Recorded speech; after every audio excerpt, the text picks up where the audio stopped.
Hello guys, ito na, magandang gabi sa inyong lahat. Ito na sila, yung aking mga barbaro. Ayan, bali ang nangyari dyan is pumasok ako dyan kanina tapos inihapon ko sila kasi hindi sila pa marunong humapon. Ngayon, pag check ko sa kanila na naman, nandito sila sa gilid, nagkukumpulan, bumaba pala sila. Ginawa ko na naman, inihapon ko na naman sila dyan.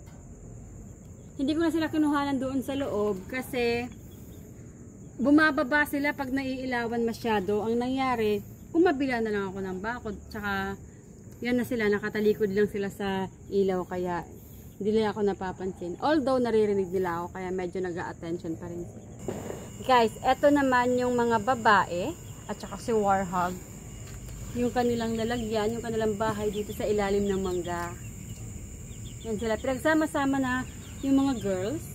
Syempre si Warhog, special siya kaya may kasama siyang nanny. Yan sila. So guys, ito yung kanilang style ngayon. Bali ang mangyayari dyan, ayan. Ay, bumaba siya. Nailawan kasi siya eh. Bumaba siya. Itasampa ko na lang siya mamayang konti. So guys, yun. Yun na yung mga girls na mga barbaro. Tapos si Warhog. Tapos ito din. Good morning everyone. Ito na yung kanilang first umaga na all girls club ito. Alam nyo guys, bago ko talaga sila pakainin. Dati yung girls nandito. Kasi nga, para sakto sila dito. Kaso, ayan, kung makikita nyo, malawak sila, diba? Kaso may kaso. Nakakalusot sila dito. Yan, malalaki pa kasi. Malalaki pa yung butas dito. Nakakalusot sila. Ngayon ang nangyari kahapon, nung nandito silang lahat, nakita ko sila gumagala. Ilan na lang ang ano, si Warhog na lang yung hindi nakalabas kasi hindi siya kasya sa mga square. Ngayon ang nangyari, nilipat muna sila doon. Tapos, aantayin ko lang silang lumaki ng konti para dito naman na sila. Eto, kung makikita nyo siya, kapatid to nila Zeus. Wala pa siyang name. Kasya talaga siya sa square. Kaso kawawa si Warhog, wala siyang kasama. Kaya ang nangyayari, bumabalik siya dito, binabalik namin. Kaninang umaga, nakita ko siya nandun sa labas. Tapos siguro mga after ilang minuto, nasa loob naman siya, siguro pumasok siya, nainip siya sa labas, wala siyang kasama. So, yun ang istorya kung bakit nandun yung 7, 2, 4, ay yung 6, nandito yung 2. Kasi, yung 6 na nandun, na mga girls, kasya pa dito. Doon siguro mga 1 week, pare-para sa sila lahat na nandito. Kasi hindi na sila makakatakas pa. Natutulog si Warhog. Natutulog kasi sila. Malamig kasing panahon kaya natutulog sila. So yan nga. Balik na tayo dito sa all girls. Ito na yung water nyo. Yes guys. Tapos ito na yung inyong food.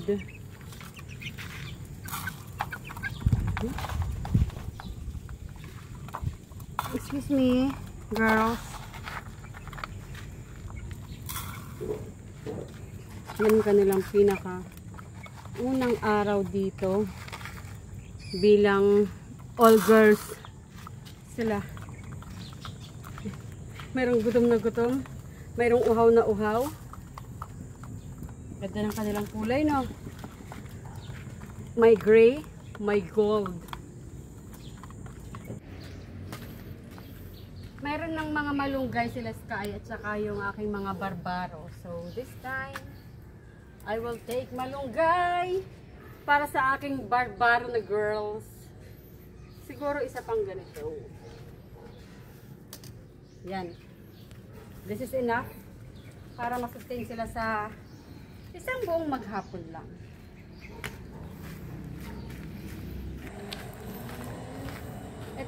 Ito para dito. Ito para sa mga girls. Sasaksak ko na lang to dito sa kanilang tabi. Yan, ganyanin ko na lang to. Tapos salaksak ko na lang dito.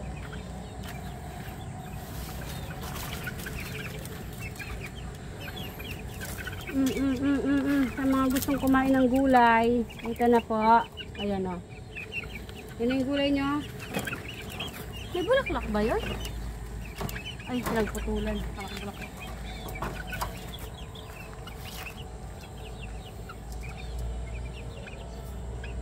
Sige, kain lang kayo dyan. Yung malunggay nyo. Tinitingnan pa nila. Sobra kasi malalaki yung dahon nila, kaya akala nila kakaibang gulay. Malunggay lang din yun. Kasi dyan. Ito naman, warhog. Ito na yung gulay nyo, oh. Okay?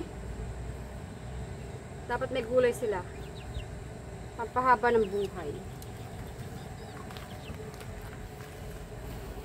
Yan, guys. Oh, you know? Very good, warhog. Sige, kain ka lang.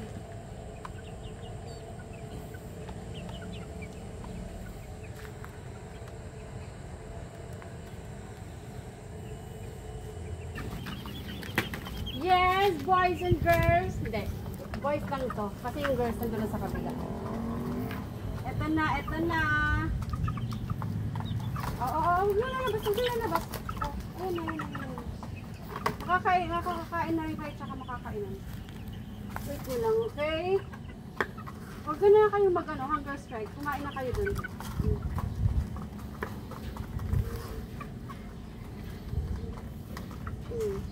Dalawa para hanggang mamaya.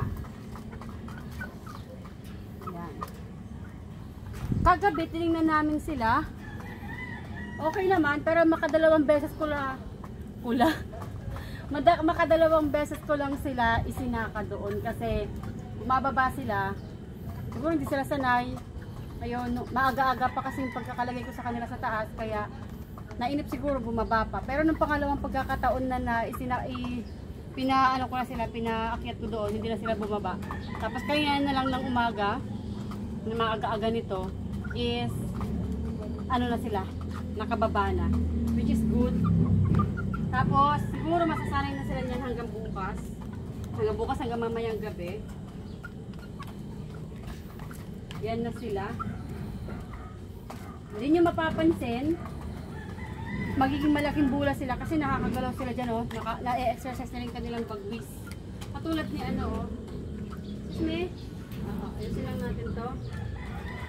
Katulad ni Sky. Nung lumipat siya dito, so Sky nung lumipat dito, mag-isa lang siya, eh. Pero ngayon, meron ng mga kasama, kaya magiging masaya na siya lalo sa buhay. Bigyan ko lang si Sky nitong kanyang food. Huwag ka na lumabas. Excuse me. Hindi ko talaga siya hinahawakan kasi tingnan nyo naman, no. Masyado siyang naglugon. Masyadong naglagas yung kanyang balahibo. Akala mo inaway siya ng aso. Tingnan nyo guys, so, pati yung kanyang buntot. Oh. Pero pag yan, matapos yung pagkalulugon niya, nako, isang poging Sky ang matutunghayan niya.